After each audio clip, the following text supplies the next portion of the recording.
Hey y'all, it's Elizabeth again. I'm out here on my front porch. Wanted to do a video outside today since it's so nice out, if not a little windy. Um, it's kind of crazy because this morning we actually had major storms and two tornadoes that touched down. One was about 20 miles north of here and the other one was like northeast of here. And it's kind of interesting, not interesting, I guess, a blessing that my husband didn't hit that because he goes that way every day to work. He hit the aftermath traffic of the tornadoes and it took him twice as long to get to work today, but thank goodness he was safe. And I don't think there were any fatalities, just damage to buildings and probably vehicles. So that's definitely a blessing as well. So I wanted to do the 16 question tag that Noah Tempestari did. He didn't tag me, but I want to go ahead and do it anyway. So I have it on my tablet. The first question is, do you have a witchy name? I do.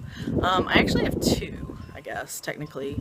The first one is when I was going through year and a day class a couple years ago. We did do a class on witchy names, and at first I was kind of like, I don't think I really need a witchy name. I don't mind the name that I was given at birth. I think it fits me pretty well. However, I get a lot of information when I'm driving, and so I was driving. I guess it's a meditation thing, kind of like people get. I get information in the shower too, like a lot of people do. So I was driving around. I heard the name Mairead, which is which is Irish for Margaret. And I think I've actually read somewhere that it's also Irish for Mary. Margaret, Mary, they're kind of similar. So I heard the name Mairead, and then I heard Rowan Tree. I was kind of like, okay, well, that's all right. Mairead Rowan Tree. I could be that, you know, that could work. But I didn't like take it on right away. I still was just kind of skeptical of the whole magical name thing. So maybe a week or two later, it's kind of a long story. I'm not going to go into the whole thing, but at that time, I thought my patron god and goddess were the Morrigan and Lou. So, which was not right. I know now that's not who they are. But I was driving to work one day and saw this crow sitting on a power line, and I heard sun crow. And then it was like sun crow, Mairead, Rowan Tree. So I was like, okay. I thought about that and asked, because I always asked for confirmation and got it. And so I took that as my magical name when I did my dedication. When I originally thought that, the Morrigan was my goddess. So that is the magical name I took, or that was given to me through my own intuition. I have another one. It's actually my soul name, and I'm not going to share it just because I don't feel like I'm ready to do that just yet. But it was actually given to me by Bridget, who is my goddess. So, Imbolc last year in 2015. No, excuse me, 2016. You lose track of time as you get older. The years just kind of start to meld together. It's great. Anyway, so Imbolc 2016, I need to really do a video on this whole process because me coming to find Bridget is a very long, I think very interesting process that maybe would resonate with somebody else. Imbolc 2016, the group that I work with, we had a wonderful woman who is friends with my high priestess, and she channels Bridget. And this was before I'd come to realize that I could channel Bridget as well, but I hadn't gotten the confirmation. And I did that night through the channeling that she did for the ritual, and also received my soul name from her. So, and like I said, I'm not comfortable sharing that at this point. So maybe in the future I will, but for some reason, for me, right now, keeping it to myself. Now, there are other people in my life who know it, close friends and my husband, of course, but as far as sharing it out in the world, I'm not quite there yet. Okay, number 2 is, where are you located? I live just south of Nashville, Tennessee, in the United States. It says, what brought you to the area and were you born there? I was not born here. I was born in the mountains of North Carolina in a very tiny town called Franklin, and it is actually like the known for its gems and minerals, and they have a big gem and mineral show up there every year, which I've never been to, but maybe one of these days. Um, we lived there. My parents had been living there for a little while, but 6 months after I was born, they moved back to Nashville. And I've been here pretty much since then. I did go to college in Asheville, North Carolina for a couple of years, and also in Memphis for 3. Yeah, let's not go there. College. So yeah, I haven't lived here my entire life, but most of it. So okay, the third question is, do you wear a special jewelry or amulet for spell work? I don't wear anything special for spell work at all. I will cleanse myself, of course, but I don't have anything specifically spell work related. I do have 2, or well, technically 3, I guess, pendants that I wear a lot of the time. Not when I'm at home. I'm not a big jewelry person anymore. I used to be when I was younger, but I don't wear it much anymore. But when I leave the house, I'll put these on. So the first one is my dragon pendant, a Celtic dragon. And then the second one is actually 2 pendants, because even just wearing 2 at the same time can be kind of a pain. It's my god and goddess, so Bridget and then Carnunos. So those are my necklaces that I wear most of the time when I leave the house. What is your favorite space or place? I don't know if I really have a favorite space or place. I enjoy being home. I enjoy being here. You know, wherever my husband is typically my favorite space. Wherever my pups are, my kitties. So, you know, I guess my favorite space is wherever the things that I love are. What is your favorite stone or crystal for magical workings? I guess I would probably have to say quartz, clear quartz, because you can do anything with it pretty much, and it just acts as a generator for anything, and not manifest, but magnifies anything that you want to do. I have a lot of it too, and all quartz, all sorts of different kinds. I have more clear quartz than I do of any other kind of crystal, so I guess I would have to say quartz. I also am a really big fan of amethyst. I have a huge chunk of amethyst that's probably as big as my torso that I got when I worked at a metaphysical shop like 5 years ago.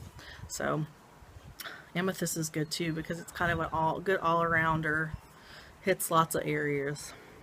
How long have I been practicing, and how did I come to this path? I very first knew about paganism or druidry in my teenage years, so that would have been the early 90s. I'm 20. I don't think I'd actually want to be 20 again, to be honest with you, but I'm 40, so 25 years ago technically was when I started toward this path. Now, as far as me, I kind of meandered a bit and studied more metaphysical things for a while, went back to Christianity before that, and then I've studied some shamanism techniques and Native American spirituality as well, but actually just technically calling myself pagan is probably the last 3 years. Before that, I really didn't have a name for it, but I really think I've been pagan my whole life. So, like, when I was little, I hated going to church. It just never felt right. I felt much more at home out next to the creek or under the stars or communing with the animals than I ever did in a church. So, how did I come to this path?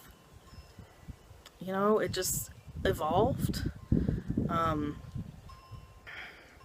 I don't know that I ever went searching, but I think the teachers that I've had found me, in a way. It's kind of hard to explain, and that's a long video. So I'm not going to go into detail about that at this time, but let's just say the teachers that I needed to work with found me. However, if you want to go over, like, how did I the past 3 years, I started taking classes with the local pagan organization called Spiral Grotto. So that's what I've been doing for the past 3 years or so. Do you have a deity, god, or goddess, and how did you connect with them? See, these questions are not so short and simple. They're long for me, and I tend to ramble anyway. Yes, my deities are Bridget and Carnunos. I've also worked some with the Morrigan in the past. She has made it clear she's not my goddess, and I respect that, and that's fine. As a matter of fact, she's actually even told me not to bother her anymore. I had asked her a couple questions recently, and she's like, I've already told you, leave me alone. Leave me be. I'm like, okay, that's fine. So, Bridget and Carnunos, I've worked a little bit with Hecate as well, but they come to me. She came to me. She appeared to me in a meditation, and I was kind of like, well, I don't know if I can work with you and Bridget. So I asked Bridget, and she said yes, that was fine. I came to know Bridget more consciously through a ritual at Maven in which the high priestess channeled Odin. It's a very long story, and I'm just gonna have to make a video about it, to be honest with you, because it would take me forever to do it in this one. Carnunos, when we started doing the year in a day class, it's funny because we were talking about deities, and I started thinking about it, and Hearn the hunter came to me. And I kind of put it off at first because, you know, when you're first starting out, you're like, I'm not just gonna, for me at least, I don't try to go with the very first person who comes to me, but he was. And for me, I think Hearn and Carnunos are the same. I mean, I know they're not technically the same, but their energies are the same to me. So that's how I first was introduced to Carnunos.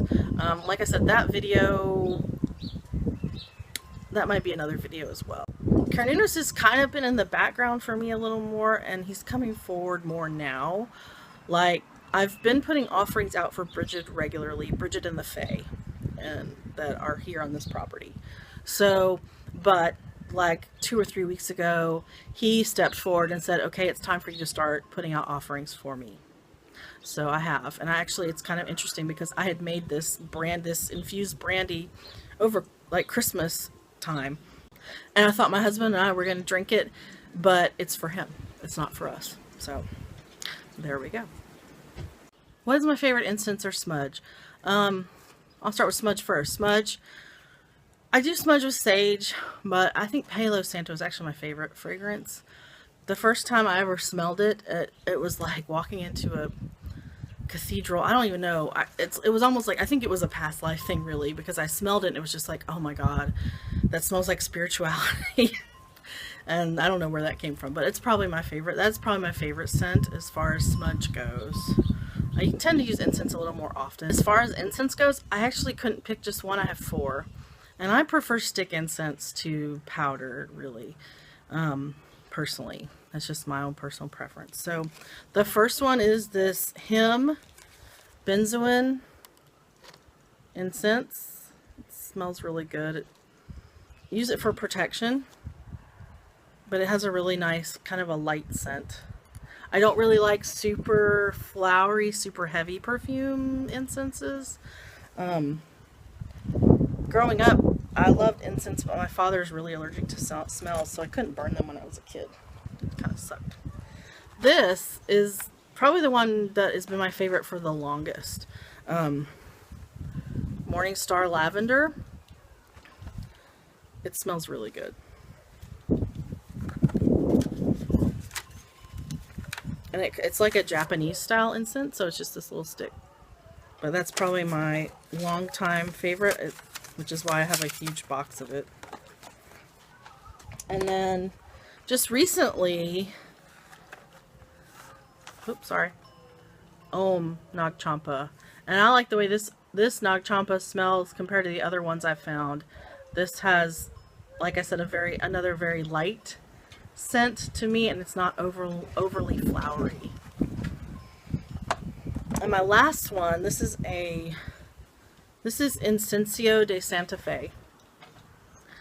This is a sampler kit. They have incenses that are made out of, like, they smell like wood, like burning fire. Yeah, natural wood incense. If you love the smell of campfire, this is your incense.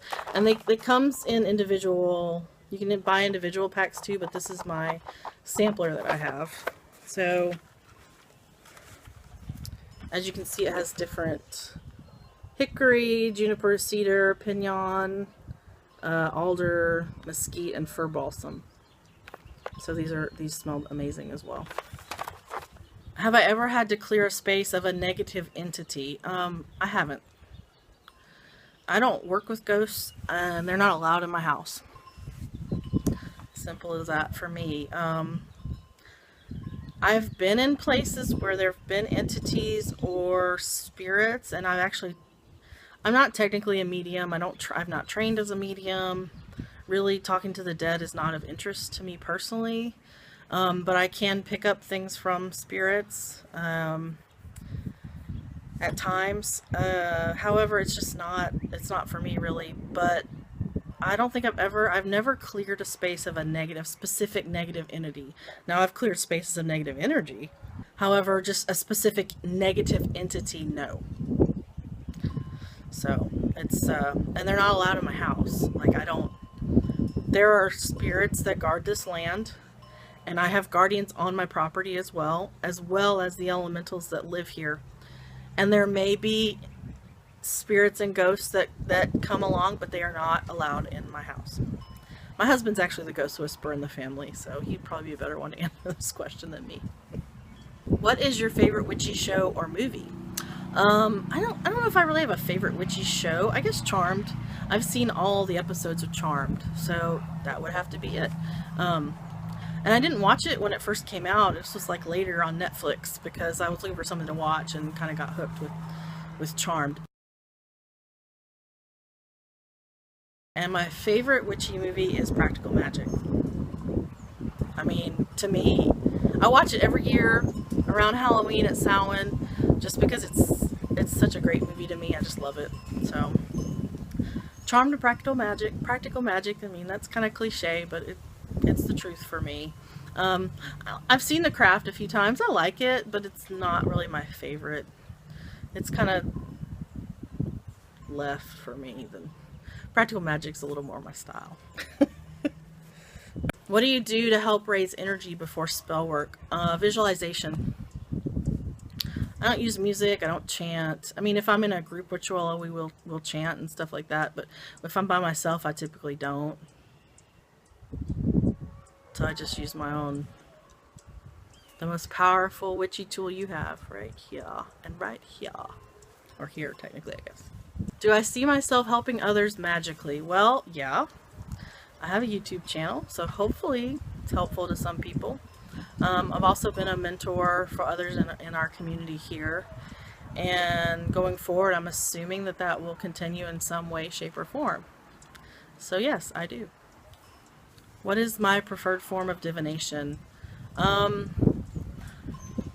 Aside from channeling that I do, I would say cards, oracle cards. I don't do tarot.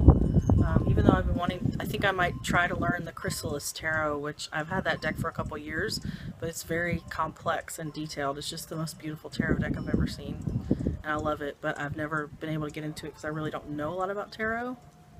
So yeah, it would have to probably be, aside from channeling, it would have to be oracle cards. The channeling that I do, I don't know if it would be technically considered divination, so. What element do you work with the most? All of them? It's really funny because I know I have a very earthy energy. I'm very earthy. I'm obviously overweight, but my energy is heavy in a good way. But in my and I know this doesn't necessarily have to do with your astrology chart, but in my astrology chart, I have like almost no planets in earth signs. So, and I have a fairly good balance between the other three elements, the fire, water, and air, in my astrology chart. So I'm not sure if that's just to balance that out, if you want to talk energetically. But I would probably say, and especially since I work a lot with gnomes, Earth, but really all of them. I don't have a specific one that's my favorite. You know, some people do. I don't. I think they're all important and they're all necessary. And being able to work with all of them equally is important to me. If you threw a party, which of the YouTube witches would you invite?